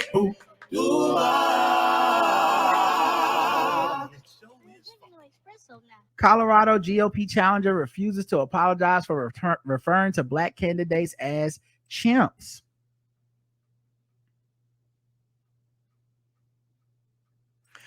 Did it say and monkeys too? A long shot Republican candidate for Colorado State House refused to apologize for referring to 2 black opponents as chimps after the American Federation of Teachers endorsed her and 2 other state house candidates, Democratic State Rep Meg Froelich, which sounds like a motherfucking German name, thanked the organization on Twitter and highlighted her fellow endorsees, Senator Julie Gonzalez, House District 6 candidate Elizabeth Epps, and State Representative Jennifer Bacon. Wow, I get to be with these champs. Made my day. Thanks at Colorado Aft. Okay. She said champs. Champs. Yeah. Okay. But her opponent, Republican candidate Marla Fernandez, responded with a racist remark. Did you say chimps? She accompanied with a smiley face emoji. Sorry, must be my dyslexia. Ooh. Epps and Bacon are each black women, and Fernandez insisted that she meant something else, but boasted about the attention. I was trying to get Meg in the NEA, and I meant to put chump, she said, incorrectly identifying the National Education Association. But I said, you know what? Let's go with this and see what happens since I'm Hispanic. She had 11. Care. So I got the media coverage. Don't care. Still racist. She also said, I didn't do anything wrong. It was meant for Meg, and I didn't even care about the people that were on there. I mean, I was just trying to address the fact that she got sponsored by the NEA, who is number one next to nobody and funds the Democrats. I'm not going to apologize because I didn't do anything wrong, and I'm not racist. It's not true. And of course, when they said you being racist, she said, I'm freaking Hispanic. There's no historical with it. We are using different words nowadays. People are twisting things. All right, Karen, 0 to 100. Oh, that gets Jakara's. Fuck her. Okay, all right. Don't matter. You're still racist. Yeah. I believe it was some racism. I'll give it Jakara's. That's terrible. Yeah, you're still racist. Who cares? It don't matter. Yeah, you knew what you meant, and you knew how it would be taken, so it don't matter. Right. The whole like. You're the real, you're always looking for something like that. Shit is the worst. What did I say? Like, I respect you more if you stood up in it. Right. I'd rather you just be straight up on. Don't be bullshitting. You know you said it. Stand in it. Yeah, I said it. Yeah, y'all are chimps. I'm racist. Vote for me on September or November, blah, blah, blah. This is my, if you vote for me, you know what kind of racism you're planning on getting, okay? Right. This is my platform, a platform of pure racism. But instead they always like, what? Follow up to another racist story. I kind of alluded to it earlier, but BYU says it found no evidence that fans use racial slurs against Duke volleyball player. Must have been all in her head. Of course not. First of all, they said the person that they did kick out and ban, that it turned out it wasn't that person, because the footage didn't correspond with when she was called the N-word. Like at one point, the person wasn't even in their seat. At another point, when they were in their seat and someone was calling her the N-word, the person was like eating or on their phone, and you could see they weren't saying anything. Okay, I said okay, maybe they got the wrong person. Happens sometimes. Now they're going back and they're saying, we reviewed the recordings and the raw footage from the match, and we are now saying that nobody did anything racist or said any racial slurs, according to us. So everybody's making shit up. Everybody making shit up, and then you wonder why South Carolina was like, no, bitch, we're not going up there. We're not doing the 1-and-1. So basically, all the Duke players came in there and lied, according to this. Mm-hmm. I mean, what else could the outcome be? Mm-hmm. Right. Of course, they're saying, "Well, we remain rooted to finding out racism." It's like, no, but do you though? No. Mm-mm. And you know, and the people around is complicit. Somebody knows. They just won't say anything. Something's up. Like, yes, something happened. Something happened. So, like, I mean, unless they are literally just saying, "Leo, she came in here, she made this shit up. It didn't happen." This is just. If that's not what you're saying, that's what you're implying. Yeah. What else could it be? Those are the only two choices when you say that we didn't find any evidence of anything. Salt Lake City region has worked to improve race relations, including calling out white supremacy and launching a formal alliance with the NAACP. But some black church members and scholars say discriminatory opinions linger from a band rooted in belief that black skin was a curse. The members of Ham. Shout out to Randolph Terrence. So, yep. But don't worry, guys. I don't think there's any racism. After 1978, I mean, that's when they lifted the ban for black church members and said, hey, y'all can serve in the priesthood. So, I mean, that was, I mean, the year I was born. So that was the 1 year before I was born. Yeah, it was a long time ago. Mm-hmm. Nothing else to see here. I'm glad we got to the bottom of that one. Right, everybody? I guess. You guess what? Okay, Karen doesn't. guess Karen don't want to believe. All right. I guess I'm not a believer. 0 to 100. Oh, this gets Jakari's because I don't think that they're lying. Somebody did do this. Y'all just don't want to take responsibility or anything like that. Nobody really wants to investigate.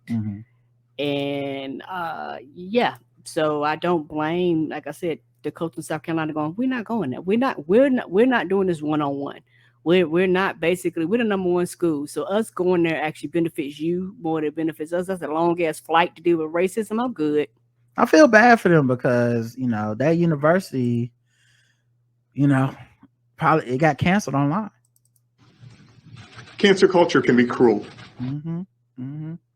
I give it a Dracarys at this point. They didn't help at all.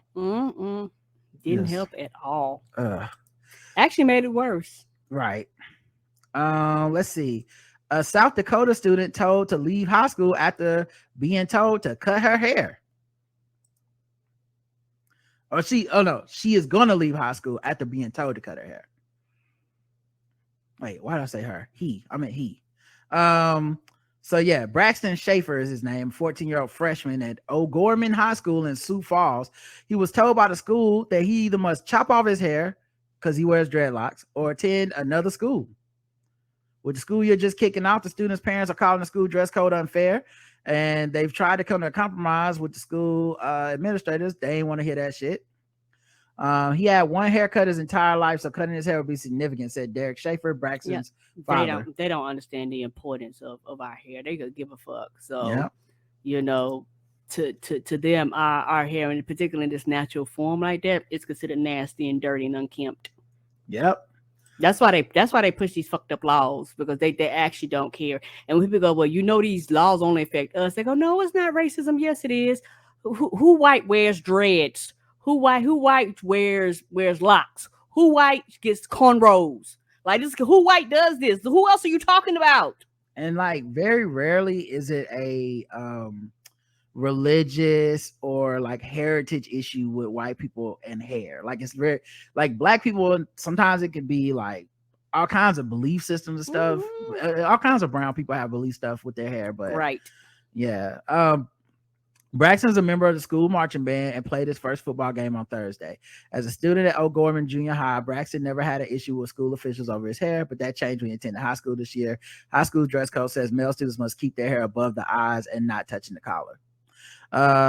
People enroll in our Catholic schools, then they know what we stand for, and they know that we are representing and structure an environment that we create for their family, says Kyle Groos, the bishop. But what does that have to do with him having dreadlocks or not?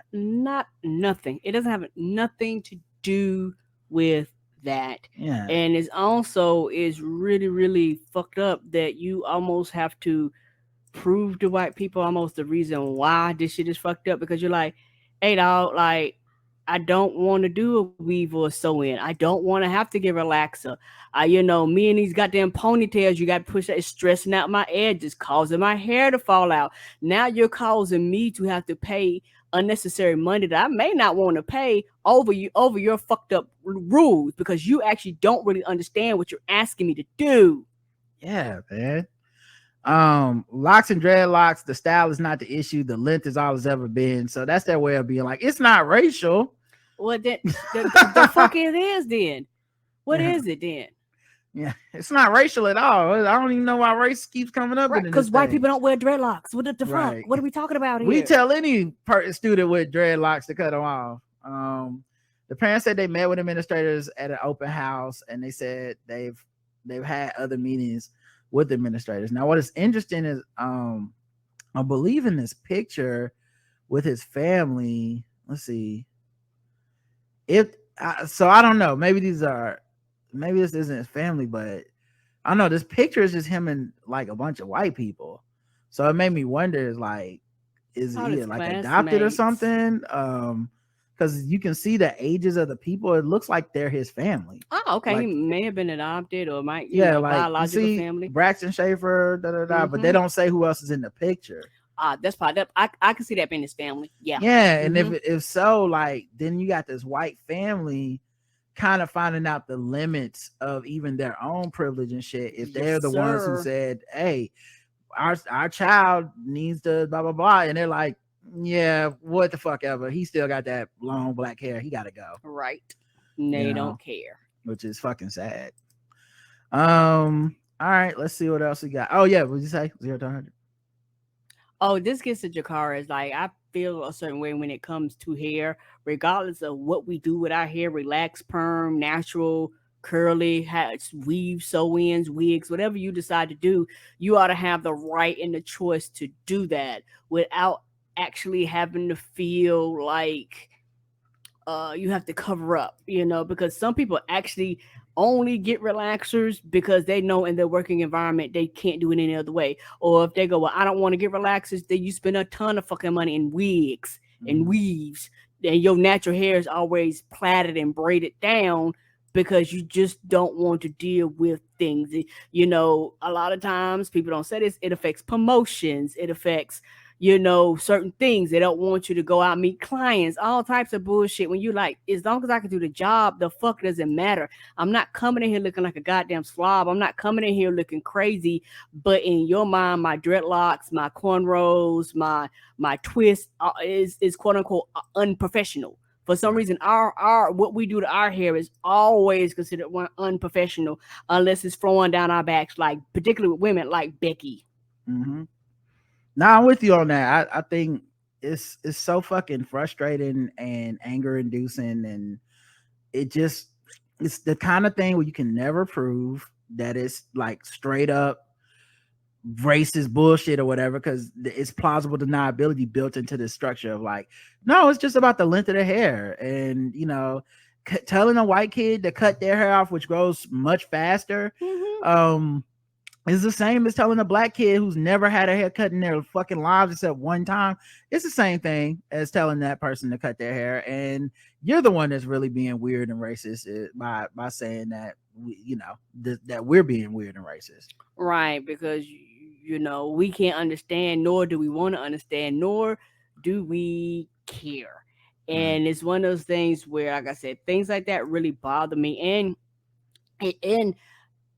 it wouldn't be surprising if it's a small percentage of black and brown people, particularly black women, that actually work from home for the fact that they can let their hair grow naturally at the house, and they don't have to, deal with everything that comes along with their hair, just doing what their hair does in these white ass environments. They go, no, I want to work from home. That way I can actually don't have to deal with the whiteness and the things that happen to go along with that because of their lack of understanding.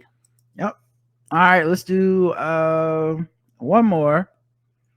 How about this? Bench Brooklyn judges alleged homophobic, racist remarks preceded removal from the bench.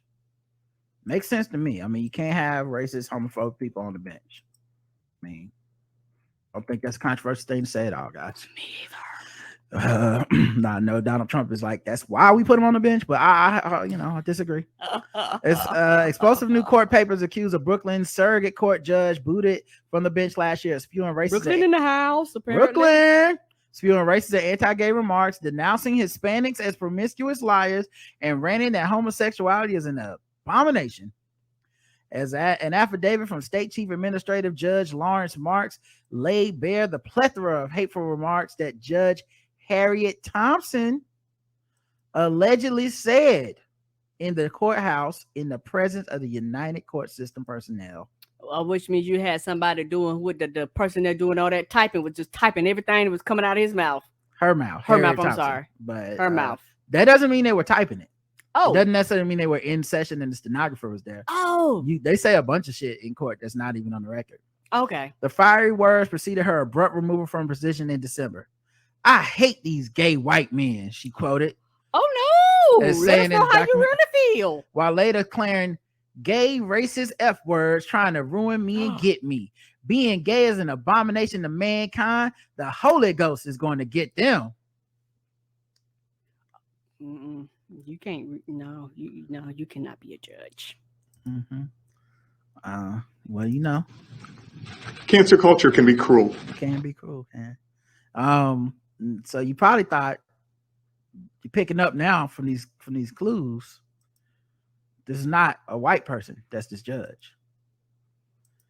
Harriet is a black woman, Karen. Okay, that's her right there with that kente cloth on her robe.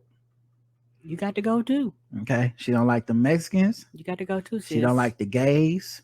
Mm-mm. She don't like the white she's man. A her tip. A her.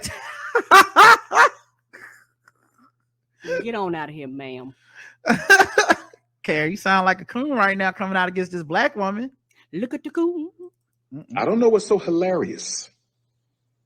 Oh, I know. You're a coon. Mm-hmm. Well, that's what I be then, because no. Her vow speech was also included a remark that said that she assumed the litigant was a liar in cases involving anyone with a Hispanic sounding name.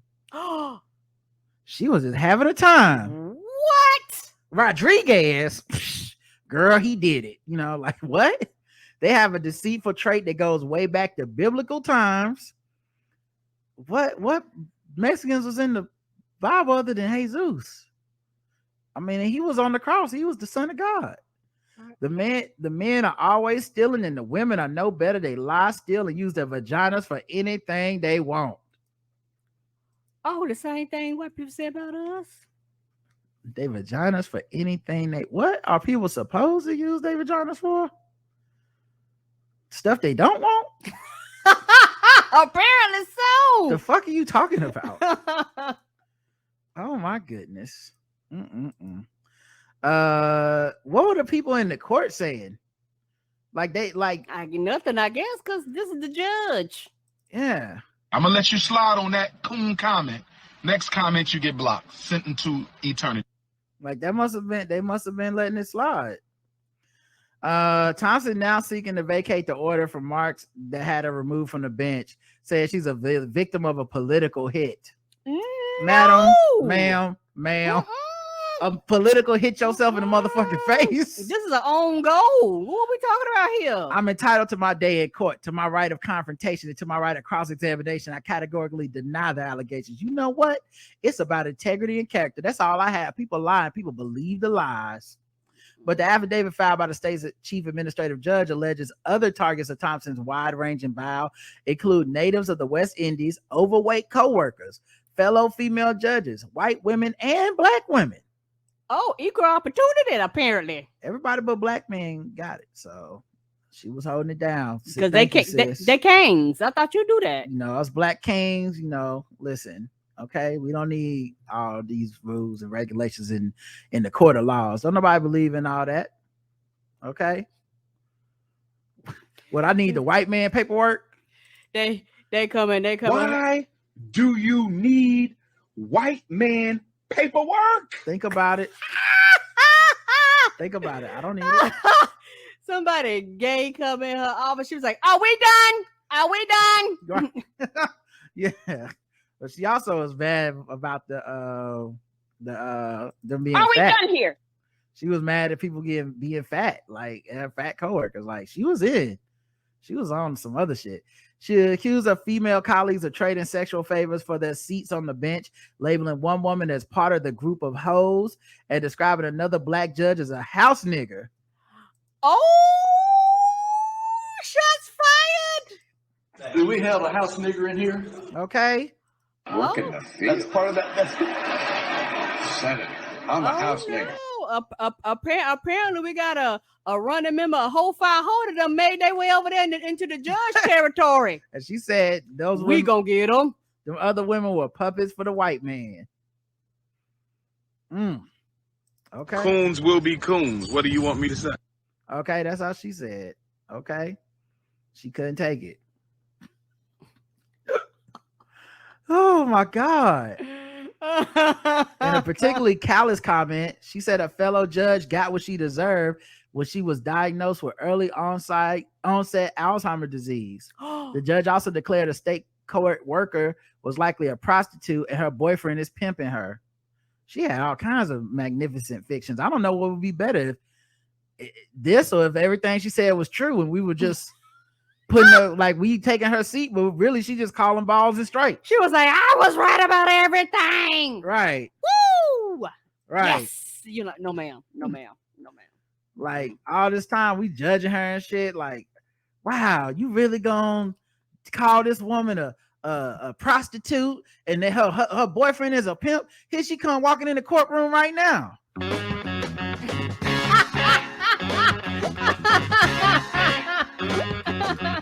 Like, how you judging this woman? She ain't do nothing wrong. You don't hear the theme music? Am I the only one to hit? Here come her boyfriend. Hey. Say, bitch, now you sit down. You gonna just do this stenography and then you gonna get me my motherfucking money, okay? Whenever you get that check this Friday, that's coming all to daddy's pockets, all right? And when we get done, you gonna suck everybody's dick in the jury, and I want that money too, bitch. All right. Oh, hey, Miss Lady Ma'am Judge, you have a nice day. All right, now, and let a nigga know if you ever want to hit that stroke, because I see the way you talking out here. Okay. All right, baby. I'll see you at the car. Give daddy some sugar. And then we like, man, that woman is racist. She called that woman a prostitute. Right? I don't get it.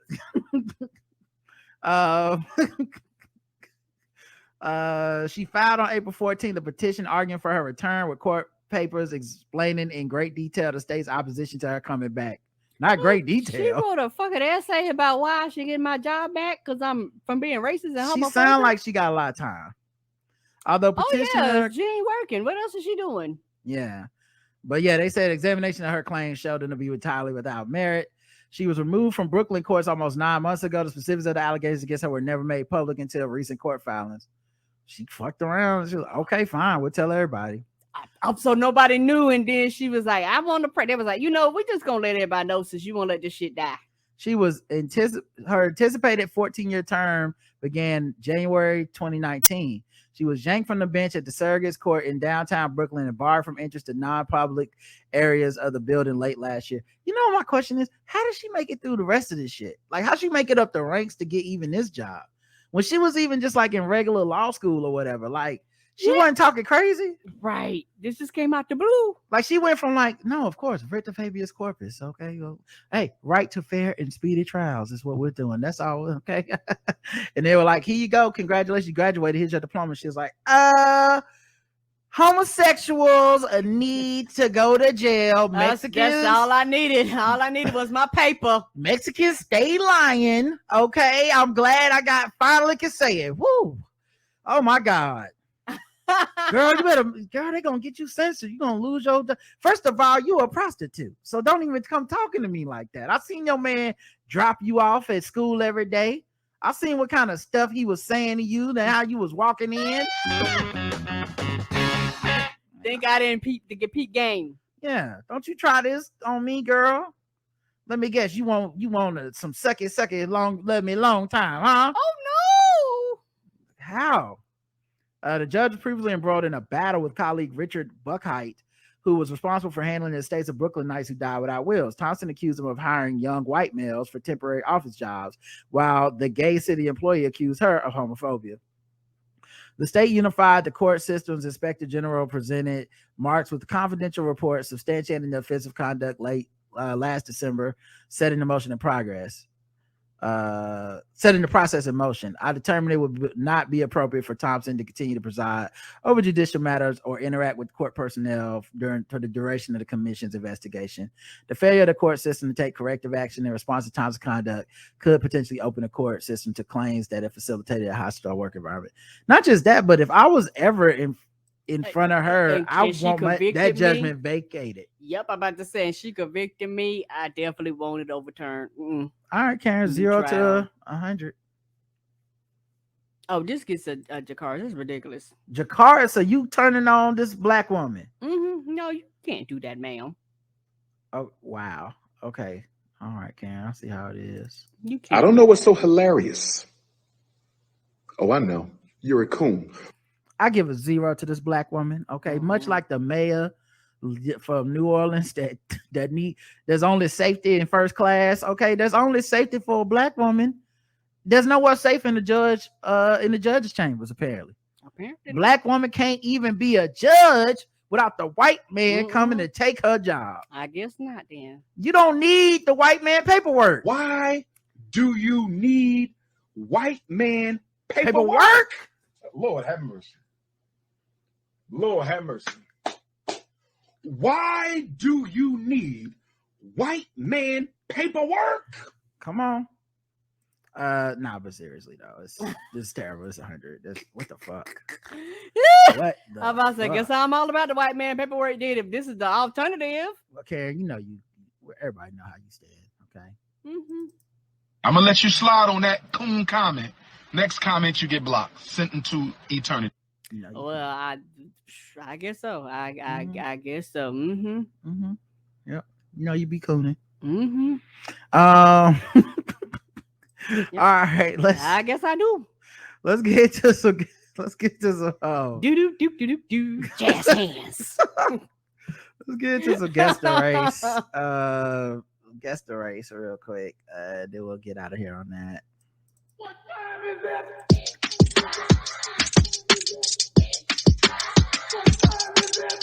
It's time to guess the race. It's time to guess the race. It's time to guess the race.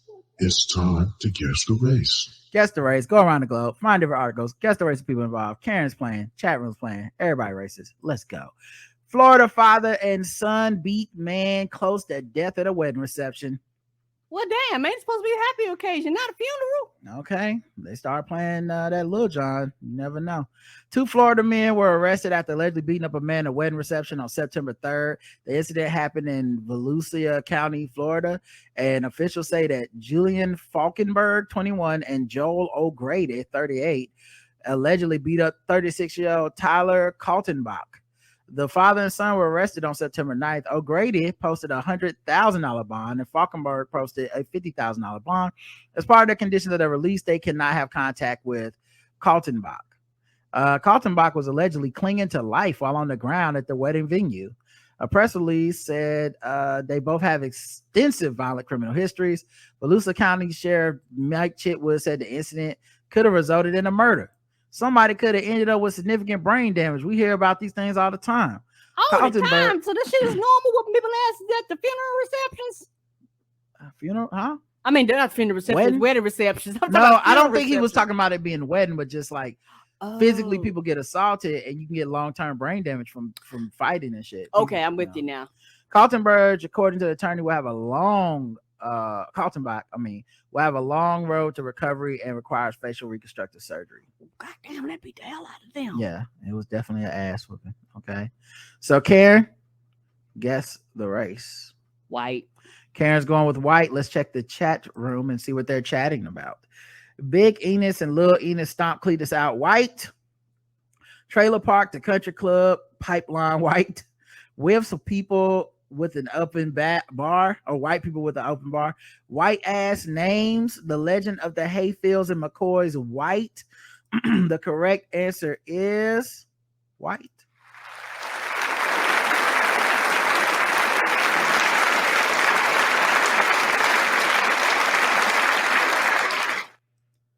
Well, the family that slays together is what I say, you know. Apparently so. Man, that white boy got an old school Ku Klux Klan haircut. Don't it though? Like, he got that bowl cut, don't he? Yeah, they both look like they some hillbilly Ku Klux Klan ass white people. I wonder, they didn't say what the fight was about. Whatever it was, it probably was stupid. Just that they beat the dude. Like, what the fuck was what started the fight? It might have been something ongoing, and they just was like, today is the day. Like at a wedding venue, like, right? Like, and I guarantee you, somebody was like, "I told y'all not to invite them." Yeah, I guarantee you, somebody was told. I don't know if it was the bride, the bride or the groom or whoever was the wedding was like looking at the other one going, "I told you not to invite them." All right, let's go to the next one then. Florida Condo Association president allegedly hid spy camera in the guest room flower pot. The president of the Florida flower pot. Florida's president of Florida Condo Association was arrested Tuesday for allegedly hiding cameras in the flower pot to the unit's master bedroom to spy on guests. Robert William Orr, 59, allegedly abused his authority as the president of the Las Brisas Condominium Association within the luxurious Matanzas Shores beachfront community to snoop on a couple in various stages of undress. I mean, she caught him having sex. That's what it means, Karen. Reading between the lines over there. Mm-hmm. The unidentified couple had stayed in the Palm Coast unit for an entire weekend before realizing they were being recorded. The woman was packing to leave August 30th when she noticed a plugged-in USB camera inside a flower pot in the master bedroom. The couple took the camera to the police, who found intimate footage of the pair. The camera also contained footage of Orr testing the device inside his own unit before placing it in a pot. Also, he turned it on and recorded himself before he stuck it down in there. And I guess he didn't. I mean, he doesn't sound like the kind of guy that knew what he was doing. Mm-mm. Is this thing on? Is the light supposed to be red? Testing. He said his full name and shit. Testing. Robert William Orr, 59 of Sarasota, He gave Florida. today's date. Yeah. Is this thing on? Let me see. This perverted style video cameras in the condo that he was caretaker for so that he could view people inside without their knowledge or consent. It's a disgusting invasion of privacy. At this point, I just assume we've all been caught on camera having sex, guys. If you've ever stayed anywhere, even in your house, your apartment, somebody knows you be fucking. Because that's how much surveillance we got, y'all. Yeah. Some webcam, some iPhone. Yeah, for alarm systems and shit. Russia, China, that's how they get you. Yeah, because people have like indoor cameras and shit. The key is to have no shame. That's what I say. Like, catch me and be like, y'all the ones that's sick. Y'all looking at it. Y'all watching me. Y'all knew I was fat before y'all put the tape up. Right? The owner of the unit told police Orr had been caring for the unit while she lives out of the state. She said the unit's usually empty, but she allows people to stay at times as guests. Several other spy cameras and devices were found inside his home after police executed a search warrant. They urge anyone who has allowed him unsupervised access in their home to check for spy cameras. Orr turned himself in, and he was released after posting $20,000 bond. He had no prior criminal record in the county. He faces 4 counts of video voyeurism. So guess the race, Kern. Why? You can put that shit on Pornhub. Right? I know. All the voyeur videos on there. You just like, not just the president, I'm the voyeur too. White. Oh no. White. I got 2 white so far. 3 names white. Old ass white man lost in Circuit City. Oh no. Yeah, they should have known he was in Best Buy. Like, now how do I turn this on where I can jack off to it? Like, sir, you could have found all this information online. The correct answer is white.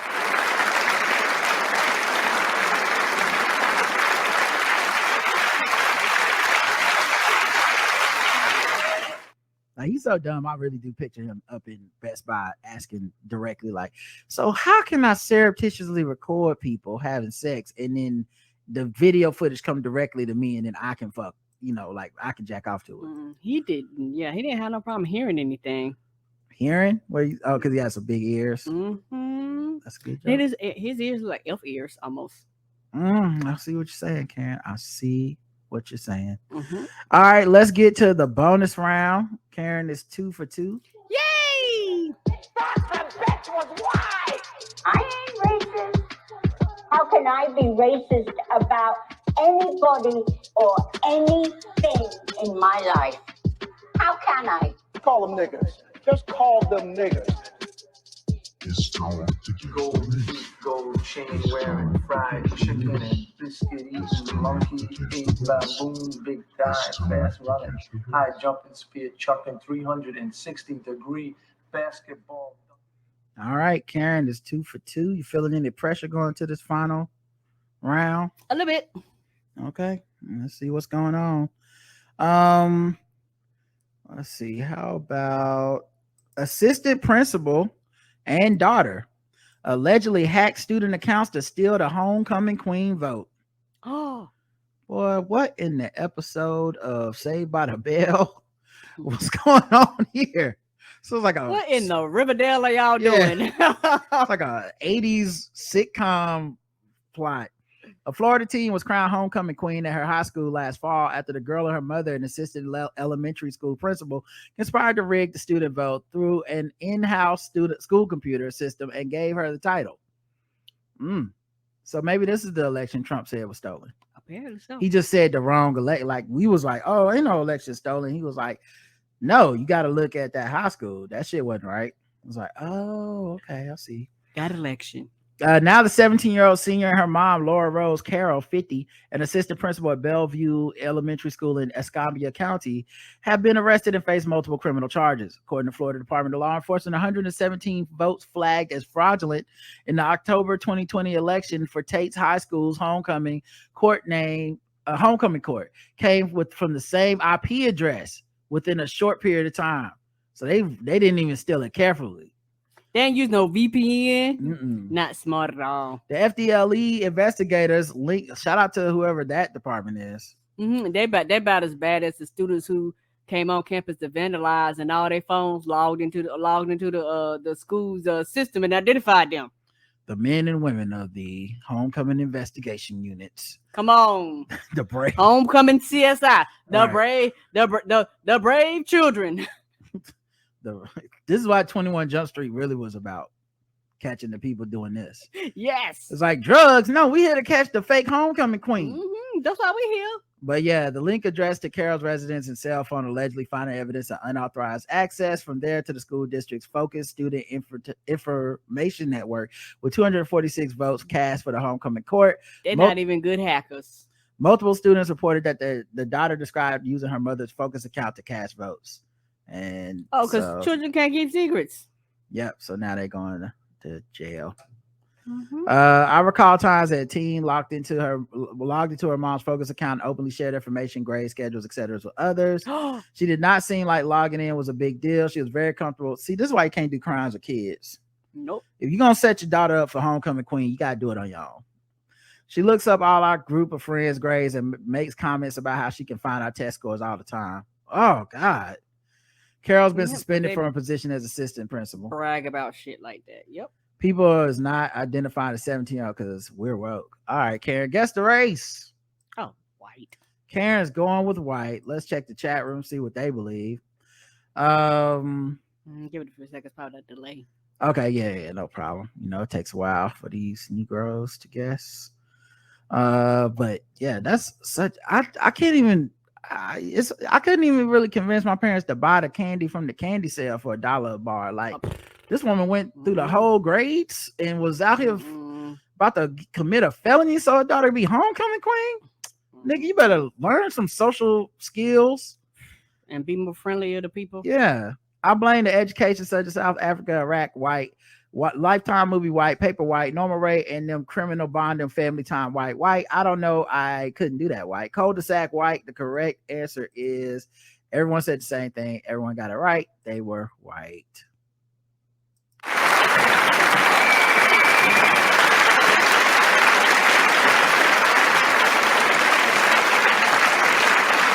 All right, let's get to the last thing, y'all. And what's so jacked up? Her baby actually won. They found she?